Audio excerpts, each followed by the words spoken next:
हाइना के वैसे वैसे अटैक एवं वैसे वैसे दरिंदगी रूप एवं वैसे वैसे आक्रमण जिन्हें देखकर बेहद ही आश्चर्यचकित लगते हैं।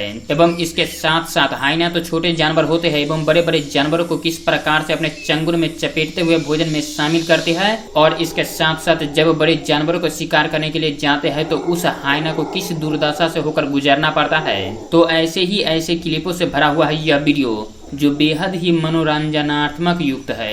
हाइना versus wild dog. Wild dog की एक ग्रुप ने भोजन ग्रहण करने में संलग्न रहते हैं। तत्पश्चात जंगल में से एक हाइना ने निकलकर उस भोजन पर अपना हक जताते हुए भोजन ग्रहण करने में मग्न होने की कोशिश करते हैं कि सभी वाइल्ड डॉगों ने उसी हाइना पर अटैक कर देता है और उन्हें कुछ इस प्रकार से दुर्दशा करता है कि अधिक से अधिक क्षतिग्रस्त पहुंचाने लगते हैं। तत्पश्चात वह हाइना को समझ आता है कि वाइल्ड डॉगों से पंगा लेना खतरे से खाली नहीं है। फिर वह हाइना ने अपने बुद्धि का प्रयोग करते हुए उस स्थान से शांति पूर्वक घसक लेते हैं। हाइना वर्सेस डोंकी। एक हाइना ने एक डोंकी को शिकार करने के लिए उसके समीप आते हैं और उस पर आक्रमण बोले देते हैं, और वे आक्रमण के फल स्वरूप उस डोंकी को कई प्रकार से क्षतिग्रस्त पहुंचाते हुए उसे अधिक से अधिक क्षतिग्रस्त एवं मौत पहुंचाने के लिए कई प्रकार की कोशिश करते हैं। परंतु उसी के बीच उस डोंकी को अधिक से अधिक आक्रोश छा जाता है और अपना पराक्रम दिखाते हुए उस हाइना पर अटैक कर देता है, और अटैक के फल स्वरूप उस हाइना के कान को ही अपने जबड़ों से दबोच पकड़ते हैं और कुछ इस प्रकार से अपना गति करते हैं कि उस हाइना को अपना संपूर्ण पराक्रम याद आ जाता है और अपना पराजय मानकर किसी प्रकार से उस डोंकी से छूट करके अपना पराक्रम खो करके अति तीव्र गति से भागते हैं। हाइना वर्सेस लायन। हाइना के एक ग्रुप ने शांतिपूर्वक भोजन ग्रहण कर रहे होते हैं। तत्पश्चात उस स्थान पर स्थित कई लाइनों ने इस प्रकार से भोजन करते हुए हाइनाओं को देखकर बड़े ही आक्रोश प्रवृत्ति में हो जाते हैं और अपना पराक्रम दिखाते हुए,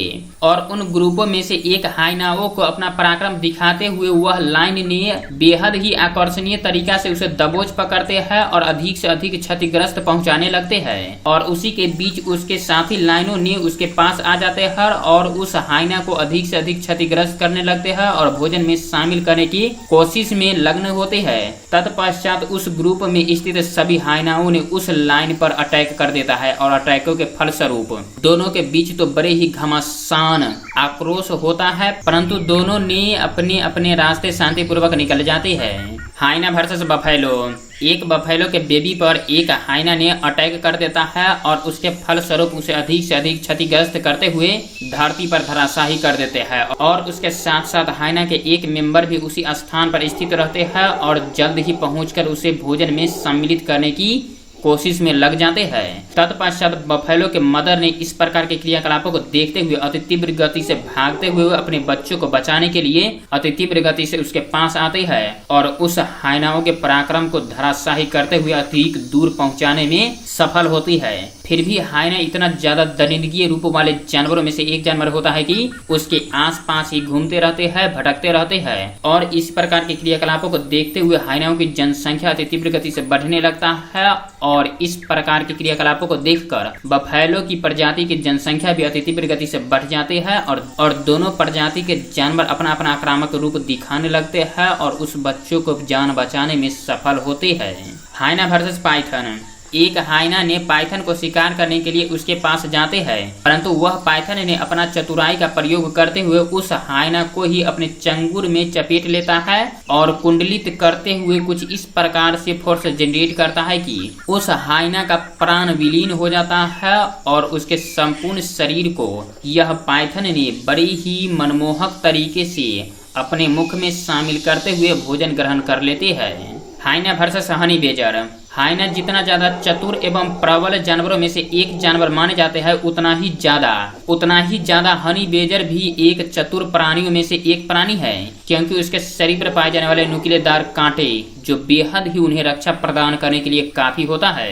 इसी के फल स्वरूप में जब हाइना और हनी बेजर का आमना सामना होता है तो कुछ इस प्रकार का मंजर होता है। हाइना ने हनी बेजर पर आक्रमण करने की कोशिश करता है तो अपने आप को बचते बचाते हनी बेजर ने उस हाइना की ओर अपना आक्रोश प्रवृत्ति से आक्रमण करता है और दोनों में आक्रोश चलते रहता है। और जब हनी बेजर को मौका मिलता है कि इस हाइनाओं के ग्रुपों से हम बच निकलते हैं तो मौका देखते ये अति तीव्र गति से भाग निकलते हैं। हाइना वर्सेस राइनो। दो हाइनाओं ने मिलकर एक बेबी राइनो को शिकार करने के लिए कई प्रकार से कोशिश करते रहते हैं, परंतु उस कोशिश को ध्वस्त करने के लिए राइनो का मदर उस स्थान पर स्थित होता है और अपना पराक्रम दिखाते हुए उन दोनों हाइना को अधिक क्षतिग्रस्त करते हुए, अधिक भय पैदा करते हुए, अधिक आक्रोश प्रवृत्ति से कुछ इस प्रकार से उसके आमने सामने नाचाते रहते हैं और अपने बच्चों को सुरक्षा प्रदान करते रहते हैं। इसी के फलस्वरूप में राइनो और राइनो बेबी को मौका मिलते ही इन दो हाइनाओं के ग्रुपों से बच निकलने का एक मौका मिलता है। तत्पश्चात दोनों अपना पराक्रम दिखाते हुए अति तीव्र गति से भागने लगते हैं और इसके साथ साथ मदर राइनो ने अपना पराक्रम दिखाते रहते हैं। इस प्रकार के आक्रोश को देखकर हाइना ने अधिक भयभीत होते हैं और अपना हार स्वीकार करते हुए दूसरी तरफ चल पड़ती है। Hyena versus ostrich. ऑस्ट्रिच प्रजाति के बेबी की उत्पत्ति होता है, अर्थात उस अंडे से ऑस्ट्रिच की बेबी उत्पन्न होती है और उसी स्थान पर स्थित हाइनाओं के एक ग्रुपों ने उसकी ओर देखते रहते हैं और अपना पराक्रम दिखाते हुए उसकी ओर आगे की ओर बढ़ पड़ते हैं। तत्पश्चात दोनों ऑस्ट्रिचों ने अपने बच्चों को सेफ्टी के लिए मदर ऑस्ट्रिच ने अपने बच्चों को ढककर रख लेते हैं पंखों के नीचे और फादर ऑस्ट्रिच ने अपना पराक्रम दिखाते हुए अति तीव्र गति से हाइनाओं के ग्रुपों की ओर बढ़ने लगता है। तत्पश्चात इस प्रकार के आक्रोश प्रवृत्ति को देखकर हाइनाओं के सभी ग्रुपों ने भयभीत हो जाते हैं और उस ऑस्ट्रिच से अपने आप को बचाव करने में ही भलाई समझते हैं और अति तीव्र गति से भागते हैं। इस प्रकार के हाइनाओं के दरिंदगीय रूपों को देखकर आपको कैसा लगा, आप कमेंट बॉक्स में अवश्य लिखें। इसके साथ साथ आप बताएं कि हाइना के किस प्रवृत्ति के कारण हाइना नामक जानवर कम से कम शिकार होती है।